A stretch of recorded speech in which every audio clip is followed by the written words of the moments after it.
The later HF950s were better, but let's make this even better. Let's crack on.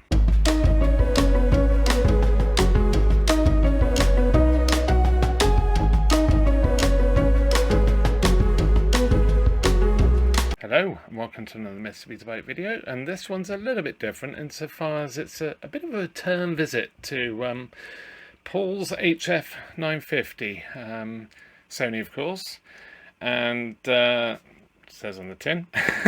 And yeah, this is just really the final touches. I've actually not been able to get hold of him. I told him it was about ready to go. Just had a couple of bits to do, and I've not heard from him despite several attempts at contacting him, so I'm hoping he's okay. But anyway, I'm going to get it finished. It is just literally a couple of bits and pieces we need to do. I thought there was another fault with the recording side of it, but it turned out it was actually the source I was using. I was using the VHS portable unit, which had dubious colour, and this just killed it. It just killed the colour. It's just like, that's not colour.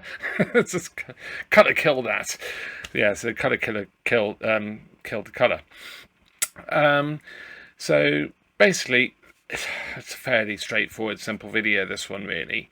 The buttons on the front are well and truly worn out. They're not working properly. So I have a whole load of replacements. A little bit trickier to do because the print is actually double-sided, and you have to be a bit careful. So, but we'll do that, get those buttons all changed. I'd probably just do the lot.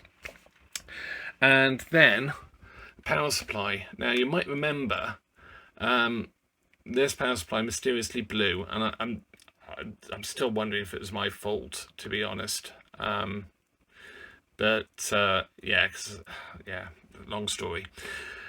But it whistles when the machine's in standby. It whistles, and a few of you actually commented on the original video that I fitted the wrong fusible resistor value. It should be a 0.47 at quarter watts, and I fitted a 1 ohm at half watts. It was really stupid. I just grabbed what I thought was the right bag. I didn't even check the value.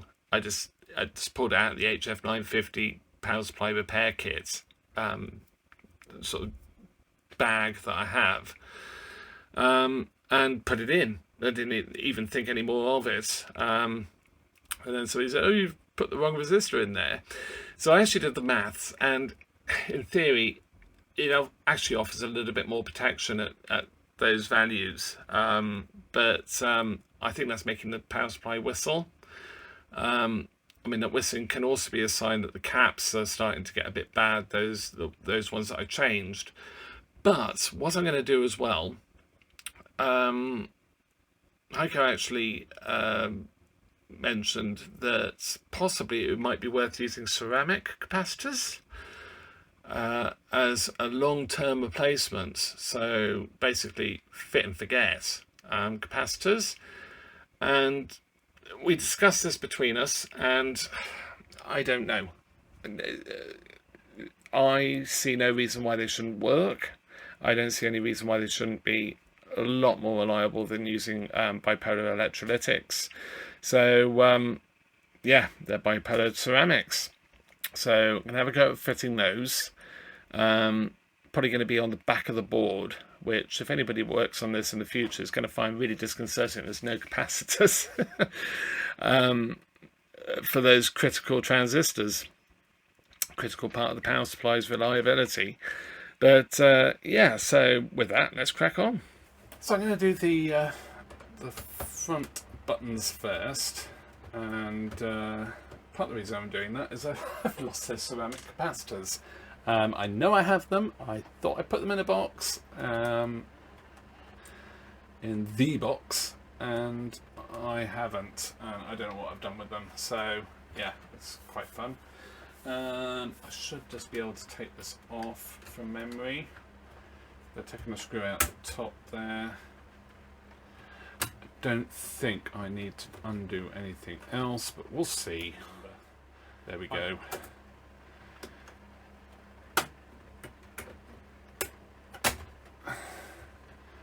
pull this out a little bit more, very, very carefully, and then we should be able to pull that through there. Oh, that needs a clean. I mean, it's a great opportunity to clean all of this because this has not been off. So yeah, I'm really glad to be able to do this, to be honest. So I'm just going to carefully push this back in. So then we have the board. Basically all of these switches are intermittent, bad, not working as they should. So let's see what these screws are like, and they are exactly the same, all the same screw, which is rather nice.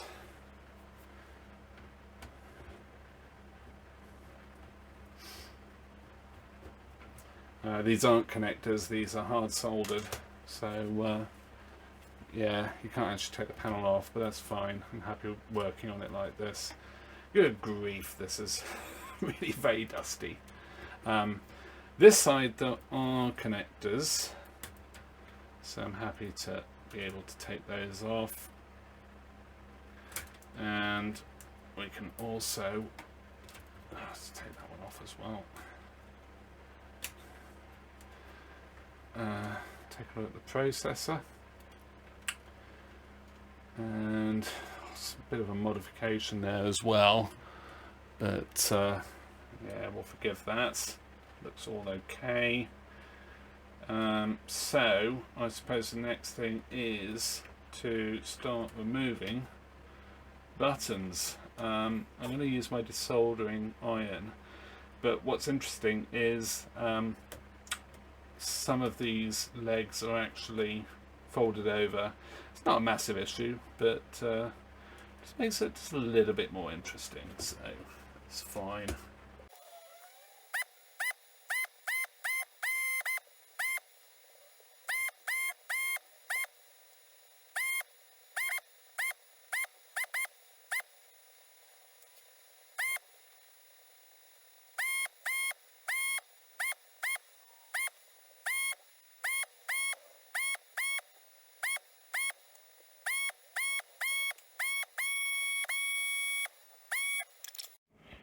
Just looking at the front panel, and it's seen life, this machine. So I'll get that all cleaned up. We've also got quite a lot of muck on the bottom of the plastic there. So yeah, let's clean it up. Well, that's looking a bit better. Around the on standby switch is really grubby, but yeah, that's looking a lot better, so let's crack on. So I found the ceramic capacitors and I decided to use them. I just thought, why not? Let's give it a go. Just soldered them onto the back side of the board, and yeah, they're fine. They've gone in well. Didn't really have to modify anything, and I managed to not get heatsink compound on my fingers all the way through that, and then just done it now. And I've put the right resistor in. So yeah, so the only thing that's going to be a bit disconcerting if somebody looks at this in the future is, where are those caps? Where have they gone? But yeah, it's all good to go. So put it back together and give it a test.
Okay, so now it's back together. Time to give it a test.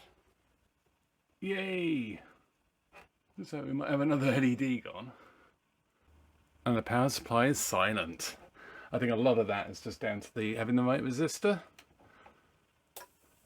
But yeah, super. So yeah, I suppose we ought to give it a test. Okay, so let's give it a test. It's been on for quite a long time now, probably about 20 hours, and it's been absolutely solid with that power supply modification. Same modification, putting the ceramic caps in. It is still a little bit noisy. I don't know what's going on there because I can't find anything wrong.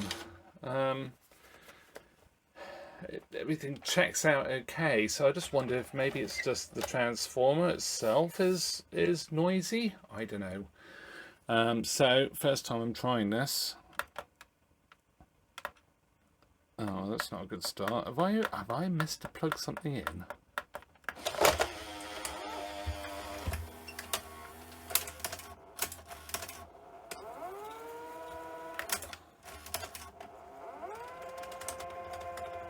Well, it's bouncing about a bit. I can't press play. Can press pause, but play doesn't work.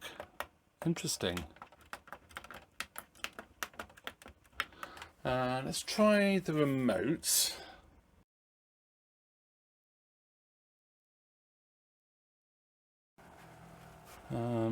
So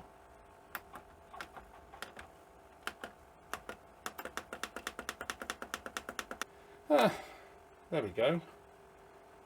So let's press stop, and yeah, I suppose we'll have a look. Okay, well I take it all back. It does seem like the switch for the what is it? The ×9 is dodgy. It's not making a contact. But even if I shot across, so from the bottom to the top, it's not activating. And the same with the play. The play is actually, the button's fine, but I have no play. And the one pin goes to first pin here on the chip, and also I think to this chip here. But it's just really odd that I've changed all the switches and I've still got the same problem. So I mean, I know potentially I've got a bad switch there, but the other one is fine. It's absolutely fine if I use the remote, but I think this board's bad, and I wouldn't be surprised it's probably this chip that's gone bad. It's just a bit odd. Not had that before. I don't think. I have a vague recollection I have had problems with this front board on another machine. But anyway, I think I have another scrap board. I think. So I'm just going to change it over and see what happens. Interesting. Okay, so somewhere I do actually have a spare board, but I do actually have this machine here, which is it's really quite broken. So what I'm thinking is I'm going to borrow the board off this, or well, nick it really. And I'm going to cheat as well because it's at the bottom of a pile of machines. Got lots more to do, as you can see. I'm just going to desolder these connections here. Obviously everything else unplugs. This will have to be changed as well. I caught this with my shoe. I was mortified when I did it. Probably will be able to repair it, but oh, it's just like I couldn't believe I did it. But anyway, yeah, let's crack on. Okay, so let's see how awful this is going to be. I have put a little bit of liquid flux on the other side as well. Just hope it gets to where it needs to get.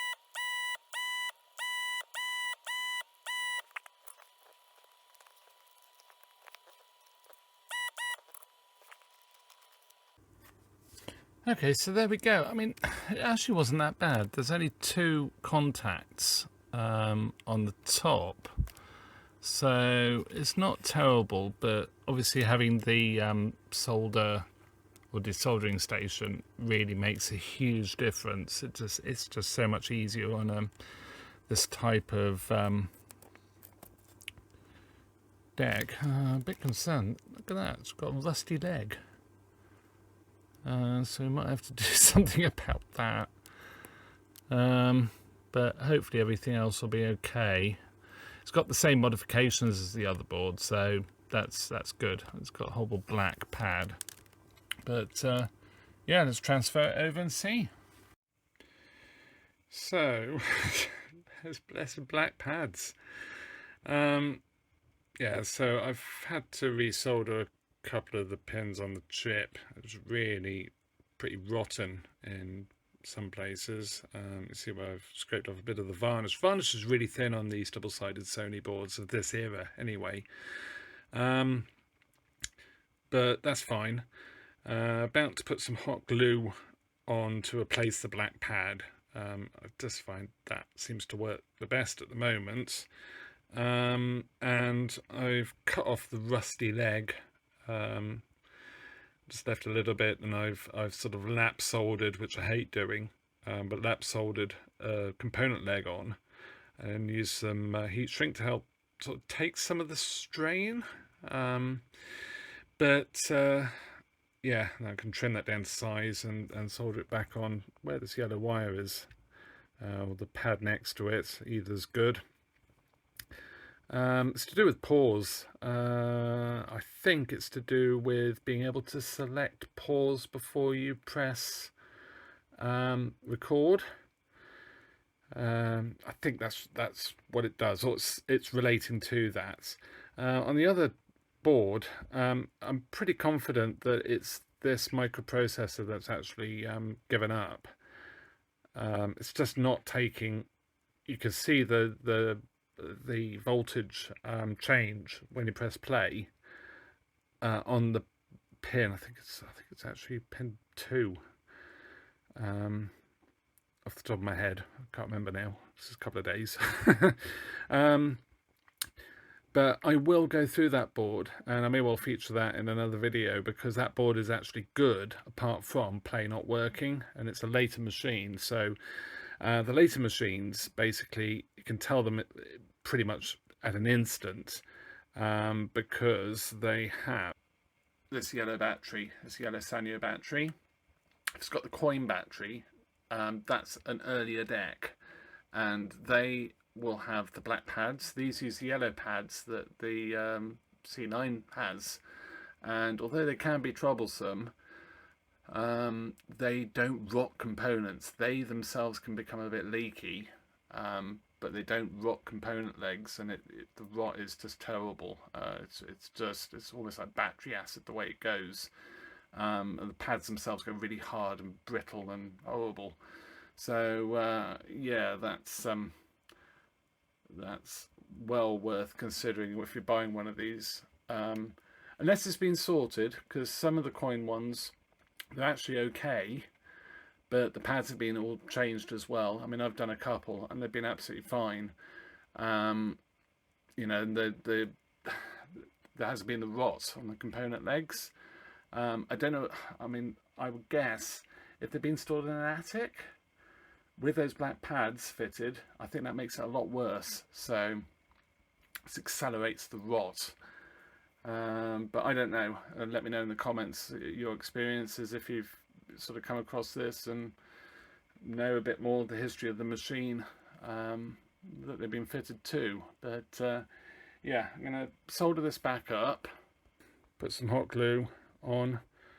I think we're almost ready to do that because it's dribbling all over my mat, and yeah, we'll take a look. So there we go. It's not wonderfully tidy, but it's not bad, and you know, it's good. So I probably will just put the meter on it just to check continuity, especially that other leg, because that other leg doesn't look wonderful. but it is actually fine. It's just a bit sort of grubby from the sticky pad and the glue there. I managed to get a bit of a partial fingerprint in that, which is a bit annoying, but yeah, it's good. So yeah, I'll give it a check, and then we need to solder on these leads. I know, super lazy, I did it that way, but I actually made more work for myself, you could argue. But yeah, I'll get and do that next. Okay, so back together. This I actually managed to just gently push back. They're so strong. How well it'll work, I don't know, but it seems absolutely fine. I did just tidy up the solder joints as well, because all three looked a little bit dodgy on the solder. I mean, I'm sure they're fine. It's a double-sided board as well. Everything's back together. The screw doesn't seem to want to tighten. On the other machine, it was actually, the board was actually fixed with these self-tappers, and I'm pretty confident they've never been used. They've always been the small machine screws, Sony machine screws. Only Sony seems to really use. I think some Panasonics occasionally use them as well. But yeah, so there we go. So I suppose we ought to give it a try. Okay, so we're powered on. Well, and press play. That's a good start.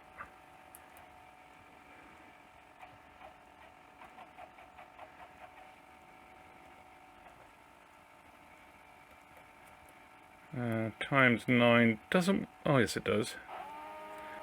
Yeah, it takes a second just to kick in. That's fine. Pause. Stop. I can press pause for Q. Or it allows you to press play at that stage. I wonder if maybe there was something wrong with that transistor on the other one that was stopping the play button from working because of the play. We'll look at that. We'll look at that other board, because that board is otherwise very, very tidy. So yeah, I think I'm not going to give up on this by any way, shape or form. So I suppose we ought to check the picture. Okay, so, well, I mean, we're all good. Let's have a look at tracking. So, tracking left, tracking right, and the slow tracking. So this is the one that I kicked. So you can see it does indeed work, so I'm happy with that.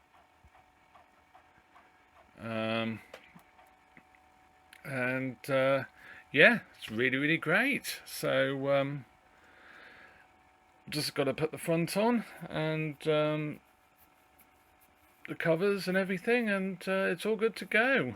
So yeah, fantastic. So there we have it. I mean, the VU meters they're playing up, but to be quite honest, we've done enough to this machine. And Paul's happy to not fiddle about with these too much. They sort of work, and they're not really important for what he wants this machine for, which is to play back some quite precious cassettes.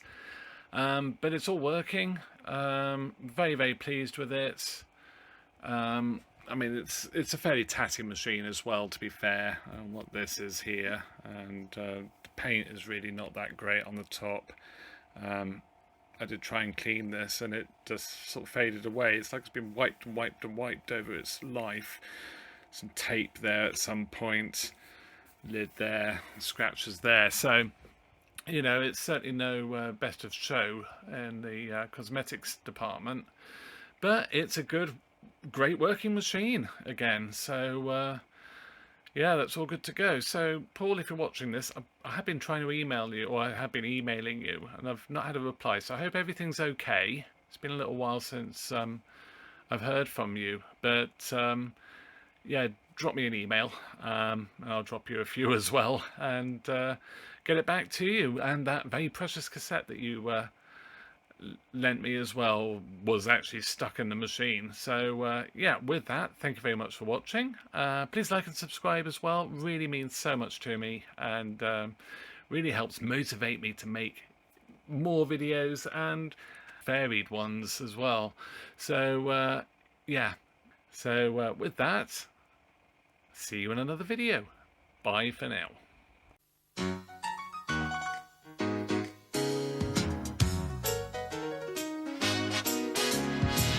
are the one who loves laughter and fun.